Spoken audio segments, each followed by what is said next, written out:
L'essentiel de l'actualité économique sur CamNews 24. Madame, Monsieur, bienvenue à tous. Lancement de la carte du groupement interbancaire et monétique de l'Afrique centrale, JIMAC. C'est désormais officiel depuis le 21 octobre 2016. C'est le gouverneur de la BEAC, par ailleurs président du comité de direction du JIMAC, qui a présidé la cérémonie officielle de lancement de cet instrument d'intégration sous-régionale. Élevage traite précisément à l'épreuve de l'exploitation de lait par robotisation, une révolution qui a coûté 380 000 euros, mais le prix reste encore trop lourd pour les exploitants.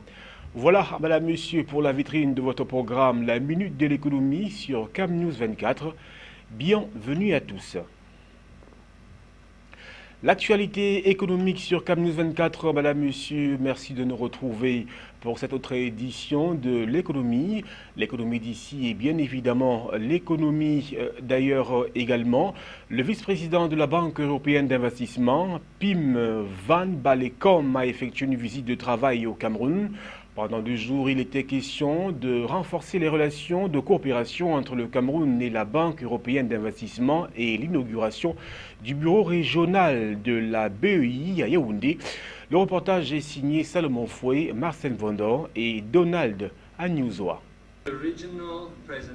Pim Van Balekom, le vice-président de la Banque européenne d'investissement, en visite de travail au Cameroun, a démarré son agenda au travers d'une cérémonie protocolaire présidée par le ministre de l'économie, de la planification et de l'aménagement du territoire, Louis-Paul Moutaze. Parmi les points forts de cette visite figure l'inauguration du bureau régional de la Banque européenne d'investissement à Yaoundé et la dynamisation, mieux, le renforcement des liens de coopération qui existent entre le Cameroun et cette institution financière à travers plusieurs rencontres avec les membres du gouvernement et les milieux d'affaires du pays. À en croire le ministre camerounais en charge de l'économie, le choix du Cameroun traduit la volonté de renforcer la contribution de ce partenariat pour une croissance durable et inclusive dans la sous-région Afrique centrale. Il faut déjà dire que nous avons de très bonnes relations avec la Banque européenne d'investissement parce que nous pouvons dire qu'à la date d'aujourd'hui, c'est plus de 350 milliards de francs CFA qui ont déjà été octroyés par cette banque à nos diverses actions de développement, que ce soit des actions menées par les pouvoirs publics, le barrage de Lompanga par exemple, ou alors des lignes de crédit qui ont été ouvertes au profit du secteur privé. Bon, maintenant votre question c'est de savoir si cette ouverture va faciliter les choses. Évidemment oui, parce que vous savez, pour qu'on aboutisse à l'octroi d'une ligne de crédit ou d'un financement, il y a beaucoup d'études. Souvent, ça prend beaucoup de temps. Il y a des échanges de correspondance. Généralement, les gens ne voient que le produit fini, ce qui sort après, mais c'est souvent des négociations extrêmement longues, extrêmement ardues. Vous comprenez que si sur le plan géographique, le problème est réglé, c'est-à-dire qu'il y a une proximité beaucoup plus forte entre la banque et nous, les choses iraient beaucoup plus facilement. Pour mémoire, la coopération entre le Cameroun et la Banque européenne d'investissement est vieille de 51 ans. Le portefeuille de cette coopération compte à son actif près d'une dizaine de projets financiers. Il s'agit entre autres des lignes de crédit d'environ 20 millions d'euros ouverts auprès de l'établissement de crédit Pro PME Financement SA, le projet Kribi Gas Fired Power qui a bénéficié d'une enveloppe de 29,5 millions d'euros, le projet d'adduction d'eau potable dans les villes de Yaoundé, Ngaoundéré, Bertoua et Deya pour un coût global de 40 millions d'euros, le projet Lompangar soutenu à hauteur de 30 millions d'euros, l'appui à l'électrification bénéficiaire d'une enveloppe de 65 millions d'euros et le projet de mise en valeur de 500 hectares de bananiers plantés au Cameroun bénéficiaire d'un prêt de 4,1 millions d'euros. L'ouverture au Cameroun d'un bureau régional de la Banque européenne d'investissement intervient dans un contexte marqué par l'entrée en vigueur des accords de partenariat économique d'étape entre le Cameroun et l'Union européenne. Accords qui se caractérisent par le démantèlement des barrières douanières entre les parties. Reste à espérer que le Cameroun fera de l'ouverture des guichets de la nouvelle banque une opportunité en redéfinissant au mieux les différentes filières porteuses de croissance, en plus des sollicitations habituelles pour le financement des infrastructures retenues dans le cadre du programme d'urgence triennal.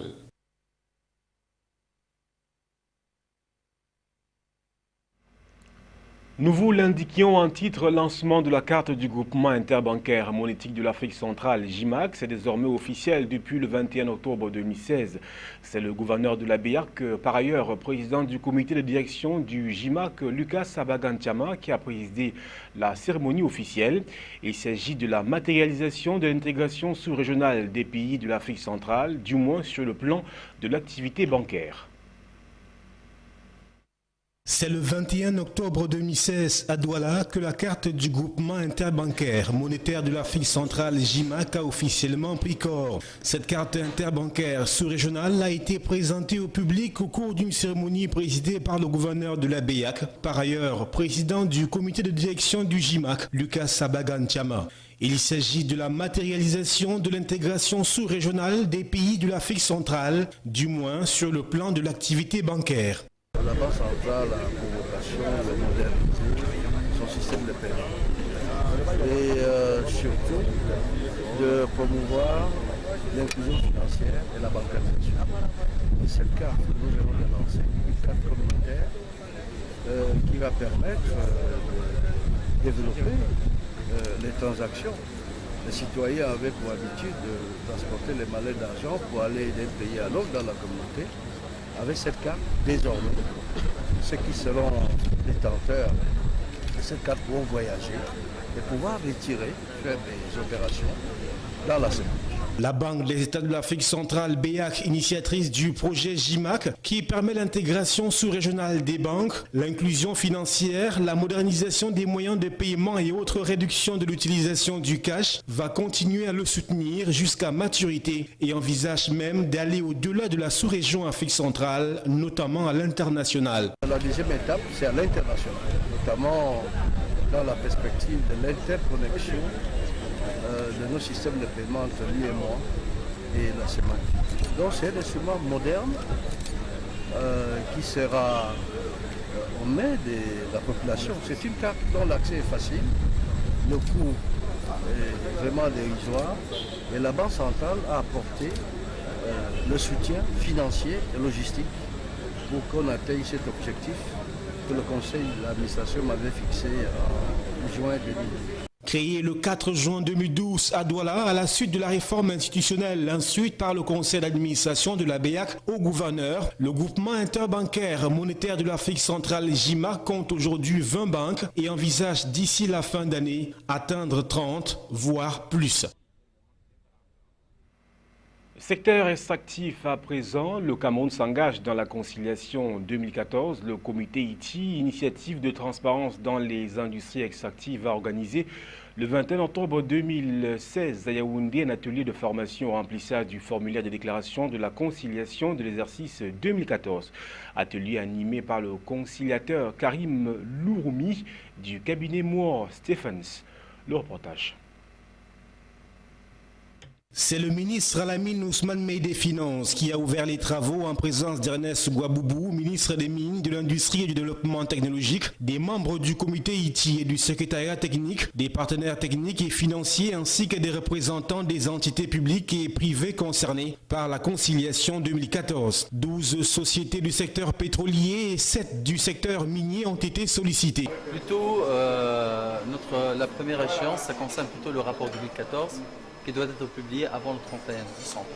Ça, c'est les délais qui sont exigés par la norme. Donc là, tout le monde, je pense, est mobilisé pour atteindre ces objectifs. Le calendrier qui a été convenu avec le comité dans sa réunion d'hier a été convenu dans le sens, en fait, justement, d'avoir ce rapport avant le 31 août.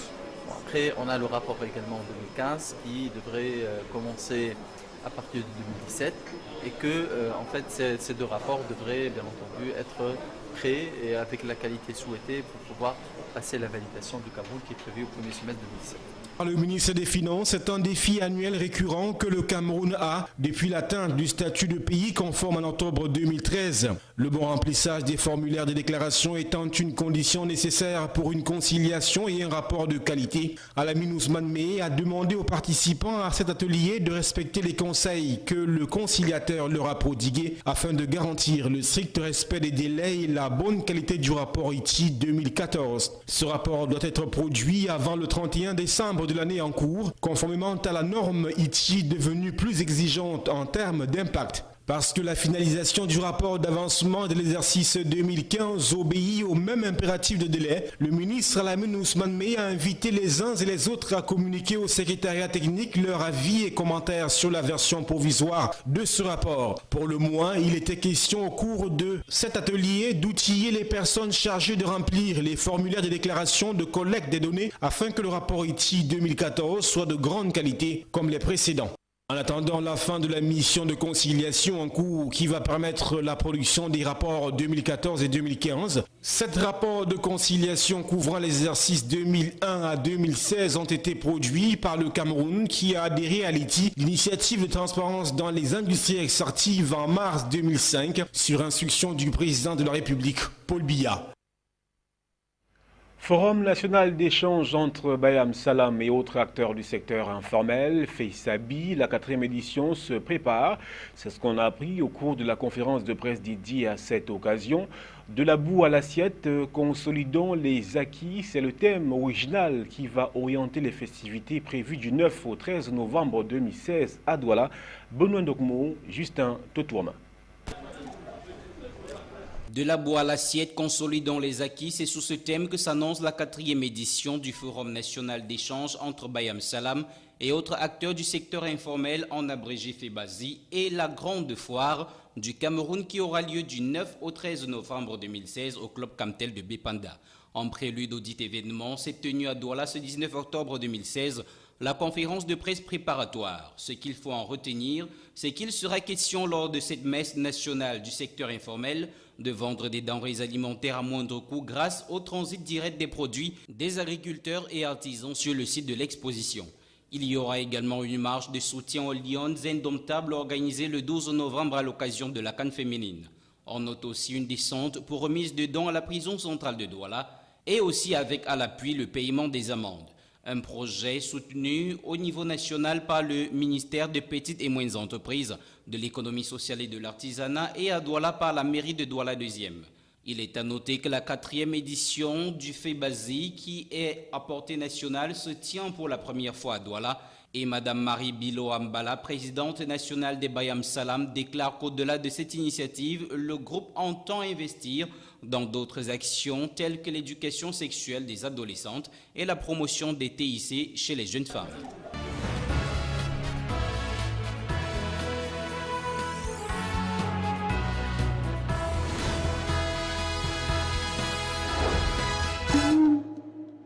L'actualité économique au-delà des frontières camerounaises, élevage traite précisément à l'épreuve de l'exploitation par robotisation, une révolution qui a coûté 380 000 €, mais dont le prix reste encore très élevé pour beaucoup d'exploitants. Une traite entièrement automatisée. Dans cette exploitation bretonne, ce robot s'occupe de chacune des 57 Primolstein, une à une, tout en étant connecté en réseau. Une technologie de pointe qui a transformé la vie de ces éleveurs. J'ai plus la contrainte de venir le matin à 5h30 pour faire la traite. Je peux venir même si ça me chante à 10h. J'ai la main sur le robot avec les smartphones ou la tablette de la maison. Je regarde s'il y a besoin de moi ou pas. Avec des problèmes à l'épaule et ses 4 enfants, Anne-Marie ne pouvait plus traire elle-même. En plus du confort, cette automatisation permet aussi un meilleur rendement car l'exploitation est passée à près de 3 traites par jour. Elles doivent être bien dans le bâtiment parce qu'en fait, elles font beaucoup plus de lait qu'avant. Avant, on avait une moyenne d'étape de 8 700 kg et maintenant, on est à presque 11 000. La réfection high-tech de leur exploitation a quand même coûté 380 000 €, car ils ont aussi investi dans ce second robot qui sert à repousser les fourrages, que les vaches ne cessent d'éloigner avec leur museau. Mais le couple espère un rapide retour sur investissement. On ne sait pas après quota, après 2015, ce qui va se passer. Si on a 100 000 ou 200 000 litres de lait à en faire à plus, ça ne sera pas un problème, quoi. À une vingtaine de kilomètres de là, une autre exploitation a aussi succombé à la robotisation. Cette sorte de soucoupe géante fait la navette entre le hangar où elle puise le fourrage et l'étable où elle le disperse. Ainsi, le mélange est mieux préparé, distribué en plus petite quantité et donc plus facilement renouvelé avec des produits frais.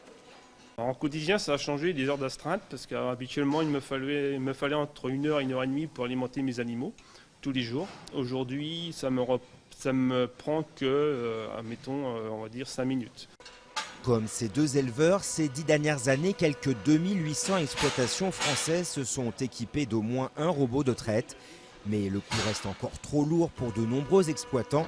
Seuls 4% d'entre eux ont franchi le pas au niveau national. De nouvelles alternatives énergétiques, la production des panneaux solaires s'offre au public new-yorkais avec plus de 100 millions de dollars d'investissement dans ces nouveaux projets. Au premier abord, un banal entrepôt situé dans le quartier du Bronx à New York. Pour découvrir la particularité de ce grossiste en alimentation, il faut monter sur le toit. Voici l'installation solaire, elle fait 340 kW. Les 1100 panneaux solaires installés ici produisent suffisamment d'énergie pour alimenter 39 foyers. Sur cet autre entrepôt, ce sont 4500 panneaux solaires qui ont été installés en décembre dernier. Et si cette installation a vu le jour, c'est grâce à une politique menée par le gouverneur Andrew Cuomo.